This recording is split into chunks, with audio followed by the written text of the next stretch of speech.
Hello, 5P. So today we're going to talk about a very important part of history, at least American history, and that is called the Civil War. I'm sure many of you have heard about the Civil War before. And again, as I said, it's a very large topic. So we're actually going to split this up into two separate days. So we're going to talk about the Civil War this Wednesday and then next Wednesday as well. There's lots of different attributes that go into this, lots of different points. Unfortunately, we're not going to be able to get through all of them because of our schedule, but I wanted to give you just an overview to the Civil War because it actually is really important to even you guys. The Civil War affected a large majority of the eastern part of the United States that we know today. And this even affected Carlisle, Pennsylvania, where all of you live. So there's actually a battle called the Battle of Carlisle, and it occurred in Carlisle, Pennsylvania, and it actually was the same day as the first Battle of Gettysburg. So we're getting into Gettysburg next week, but I just wanted to let you guys know that while the Civil War was so long ago, it really has some relevant effects even on your lives as it was fought in the area in which you guys live. So let's get started. The Civil War. Throughout this lesson, you're going to see a bunch of different key terms, and you're also going to see these next week as well. So some terms that you might see include Union, Confederate, territory, treason, something called abolitionist, allegiance, general, president, civil rights, and slavery. So what to expect today? So I know today's a little bit of an off day because we're not in person and I can't talk to you through Zoom like I was hoping to, but it's going to be a pretty fun day for you guys. So first we're just going to go through this PowerPoint and we're going to learn about three separate things. We're going to first have just a brief introduction to the Civil War. Then you guys are going to find out what actually caused the Civil War, and then learn about people who influenced the Civil War as well. And at the end, we're actually going to go on a Google Earth trip to see different battlegrounds and then end our day by watching a short video about some individuals whose fathers were a part of the Civil War. And you guys are going to do a short writing activity. So nothing too hard today, but I just wanted to get you to have a introduction to the Civil War, since we unfortunately can't go into it in as much depth and detail. Let's get started. Let's just first talk about some brief things about the Civil War. So the Civil War was fought from 1861 to 1865. That might seem like a long time ago to many of us, but it actually wasn't that long ago in terms of relative history. And the Civil War, again, was fought mostly on the eastern coast in terms of the states. So basically Maine down to Georgia and Florida would be areas that would be impacted by the Civil War primarily. And this was a major turning point for American history because it started the civil rights movements. And civil rights means that each person should be granted equal rights. So equal rights, whether that be a way of life, equal pay, anything along those lines deals with civil liberties that we have as individuals. So the Civil War was the start of this movement that eventually we've gotten to today, in which we have equality for all individuals. But the Civil War was very important too because it had many young individuals fighting a large war, and it was not a pretty war. So there would be 13, 14, 15-year-olds off in battle, unfortunately fighting for whichever side they happened to be on, and a lot of them did not make it. So it's a very large influential moment for United States history. But first, I want to draw your attention to this map. As you can see, there is a part of the map that kind of has this greenish looking color to it. And these states were states that were part of the Union Army and were without slavery. So let me just back it up for a moment. The Civil War was fought, as you've learned from your prior lesson. The Civil War had two different sides. There was the Union Army, or the Union, and then there was the Confederacy, or the Confederate Army. And these two groups were opposing each other primarily over the basis of the topic of slavery. So the northern part, as they called it, this North believed that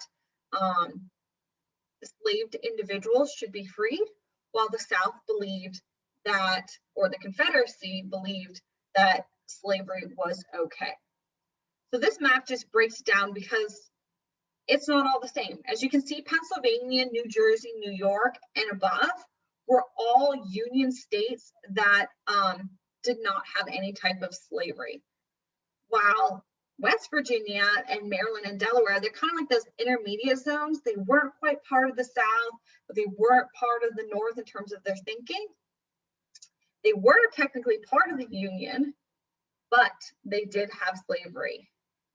And then from Virginia down to Florida, as you can see in this reddish area, they were all Confederate states that did have slavery and would have fought to uphold slavery.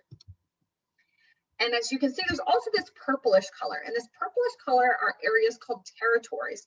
And territories are just land that was open at the time, that was kind of established as an area.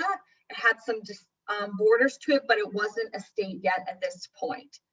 So these were areas that were not really playing a key role in the Civil War, but they were areas that the United States was working at bringing into the Union, as they called it at that time. So again, just to summarize what we talked about, the Civil War started from 1861 and ended in 1865. It was composed of two main groups, the Union and the Confederacy, and the Confederate States. And the main thing that they were fighting against was the idea of slavery. So, since I kind of talked about this already, let's just go right into the second point of today's lesson, which is the causes of the Civil War. So there's two main causes of the Civil War. The first is territorial expansion. So the South really wanted to expand its land and its holdings, and in turn, it would gain power because it would have more land and more area. So if we go back to that map really quickly, you can see the South was already spreading westward in general, but there's these other territories that it would have liked to have brought into itself so that it can gain power by having more representatives, more money, and all of that in turn would make it more powerful than the North. Because at this time, the North was more powerful than the South simply because they had industry. So up in New England area, they were really into whaling, so they could sell oils and fat like that. They had fishing, they had textile industries. The South relied heavily, on tobacco or cotton. Those were its two main industries, but they didn't pay very well, and they had to constantly have a lot of land to do this. So the South really was land hungry during this time frame. So territorial expansion was a main cause because the North didn't see the need to add in more territory when it was doing fine by itself. The second main point of causes of the Civil War was slavery, and we brushed upon this briefly before. But I think it's really important to think of this logically. Of course, there's always the idea of the morality of whether or not slavery should occur. And of course, it should not. Slavery is not something that anyone should ever have to undergo, nor is it ever the right choice. But during this time, unfortunately, slavery was seen on an economic scale in terms of money. Enslaved individuals were people who would pick cotton or help sow tobacco or just work around the plantation. And so they were a source of income for people who lived in the South who owned plantations, and they unfortunately were cheap to buy. They were not expensive, and they had monetary gain or money gained because of they owned enslaved peoples. But the other thing that the South really wanted in terms of continuation of slavery was the idea of political control. They wanted to really count individuals towards, they wanted to count some individuals towards voting. Not that these enslaved peoples had a right to vote, but it allowed them to have, let me back that up. Let me back that up. So I used to say by political control, it gave them money, which gave them political control over the North. They wanted to have a right of say because unfortunately during this time period, the South also did not have as many people populating the area. So when they had political control, they would have more individuals, including these enslaved peoples, and it would allow them to have more monetary gains and allow them to have more power when it came to representation for their area, for their state. So those are the two main causes. So you have territorial expansion, which remember is expansion into land, and two of slavery. And that's when, the slavery wasn't necessarily whether or not slavery should exist, but just over the money value of it. The South needed the money and the cheap labor, and unfortunately the enslaved people were the answer to their problem with that. Now we're going to go into the last section of today's PowerPoint lesson. And that's just some of the key people who were part of the Civil War. I'm sure the one you've all heard of the most was Abraham Lincoln. And Abraham Lincoln was the president during the Civil War. He was the president of the United States. I should state it like that. He was the elected one. However, when the Confederacy broke off, they became the Union and the Confederacy. So while President Lincoln was the president of everything, the South did not have allegiance, or they didn't promise to always stay loyal to President Lincoln, but he was the leader of the country. But then he also then became the leader of the Union states. Remember, those are going to be those northern states from Pennsylvania up to Maine were included in part of the Union. And he was the 16th president of the United States. And I'm sure what all of you mostly remember, unfortunately, about Abraham Lincoln is that he was assassinated near the end of his term as well. And it was in part because of his role he played in the Civil War. But that's a whole other topic of discussion. So all you need to know is Abraham Lincoln, who was the president of the United States and was also the leader or the president, if we want to call it, of the Union states. So our next individual we're going to talk about is Ulysses S. Grant. And everyone just calls him Grant because his first name is really hard to say. So that's absolutely okay if that's what you want to call him as well. So Grant was a general of the Union Army. So he wasn't the leader, he was the general. So he was head of the military measures of the Union Army. But what most people don't realize about Grant is that he actually became the president of the United States after the Civil War. He wasn't right after Lincoln, but he was the 18th president of the United States. So one after the person who replaced Lincoln. So not only he was, as you can tell, based on the fact that he then became the president, he's a very influential figure. Again, he was the general of the Army of the Union, so the northern states, PA and above. And one cool fact about him was that he did not charge someone named Robert E. Lee with treason. And we'll talk about Robert E. Lee. He was a general as well from the South, and he was not charged with treason. And treason is basically being disloyal to your country and doing something incredibly bad that your country cannot forgive you. So for an example of treason would be, say, giving another country such as Russia, all of our military secrets. That would be being disloyal to the United States. So Robert E. Lee was charged with it, but Grant decided not to charge him with treason. And the real reason is because Grant is known for his belief in peace. He wanted everything to go away. He realized that the Civil War was fought on people's beliefs and their livelihoods. And so he believed that people should be forgiven through this. And I think that's a very important life lesson that many of us need to realize and think. We have to forgive others.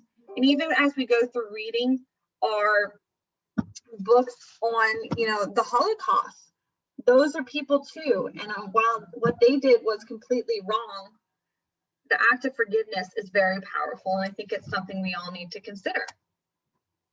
So, as promised, this is Robert E. Lee. And Robert E. Lee was the general, so opposite side of the Confederate Army. So he was a very influential figure because he was a general, but he was just very powerful and very well liked. He wasn't the leader of the army, but he was just a general that took place. And he really, really opposed the abolitionist movement. And the abolitionist movement is the movement in which abolition, I should say, is the idea of getting away from enslaved people. So freeing enslaved individuals, the idea that it is completely wrong to have people in slavery. But he thought that that was okay. He was for slavery and did not think that the slaves needed freed. Next, we have Jefferson Davis. Jefferson Davis was the president of the Confederate States of America. So remember, we had the Union and then we had the Confederate States of America. Those are our two groups. The North would be the Union, the South would be the Confederate States of America. And Jefferson Davis was the person who led the Confederate States of America. So the Union had Abraham Lincoln, the South had Jefferson Davis. And he really struggled at being president because he wasn't a people person. He was not an individual who really did well with that. And had he maybe been more of a people person, he might have succeeded more so in his persuasion of joining the Confederate States of America. But one cool fact about him is Jefferson Davis refused to swear allegiance. And remember, allegiance means loyalty to the Union after the war. He completely believed everything that he fought for, and he did not change those beliefs regardless of the outcome of the Civil War. So while the South lost, he would not ever decide to swear allegiance to the Union ever again in his entire life. And our last key figure for today was Frederick Douglass. And Frederick Douglass was a writer and a civil rights activist who was living during this time. And he actually was once an enslaved individual himself, and he escaped to freedom. And he then fought for the rights of others, primarily African Americans, those who had been enslaved. But he also fought for women's rights as well, because women during this time were not treated as equal to either. Neither were any individuals of color. So Frederick Douglass was really a main spokesperson for people's rights during this time period. So that ends our lesson for today, in which I'm going to speak on the Civil War. Again, we have part 2 coming next week. I'm hoping to do a Zoom with you guys for that, so that it can be a little bit more interactive for you guys. But I want to quickly show you what I want you guys to do next is explore the battlegrounds. So if you just click on this link or copy and paste it, however you'd like to do, it's going to open up Google Earth. And on here, I created a trip in which you guys are going to get to explore several of the battlefields that we're going to talk about next Wednesday. So if this loads for us, I can definitely show you. Okay, perfect. So if you click over here, we have, mine's going to look slightly different than yours because I created this. but you're going to have different battlefields over here. And if you click on them, it's going to take them on over here to you. And I want you guys just to look around, look at the area. If you like, sometimes you can even grab the little person down here in the right-hand corner, and it'll take you actually down onto the ground, and you can look around. Remember, we were looking the opposite direction. So right over here is Manassas National Battlefield. So it doesn't look like much, but I'm actually going to have you guys jot down a couple notes of what you guys noticed about this. And there's also here, as you can see on the right-hand side, a picture of it. So there's a building. If you click on the house, it actually shows you different buildings and different points of view of the battlefield. And if you'd like to read some, you can also read down here below where it says a little bit of an insert. You don't have to read. I would really prefer that you guys just look at the pictures, click on all the different battlefields. Again, you can see there's how many different ones here on the side, and just take some notes and some similarities that you notice about these different battlegrounds. So I'm going to have you guys do that, and then you also find a link on Seesaw or a video in which you guys are going to watch and write a quick I'm trying to think what I lost my thought. A quick paragraph of what you guys, how you guys related to the video and what you guys thought of it. And so if you guys have any questions during today as well, while I'm not with you in person, I will definitely be on my computer.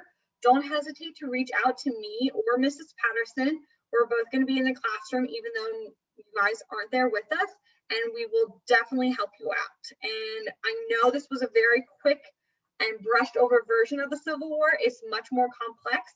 So if you ever would like to find some more resources, don't hesitate to reach out to me as well, and I can definitely get help you guys find some more, and that you can learn more about the Civil War, because it really is a fascinating topic. So I think that's all I have for you guys today. I hope you enjoy the weather, and I will see you soon. Bye, 5P.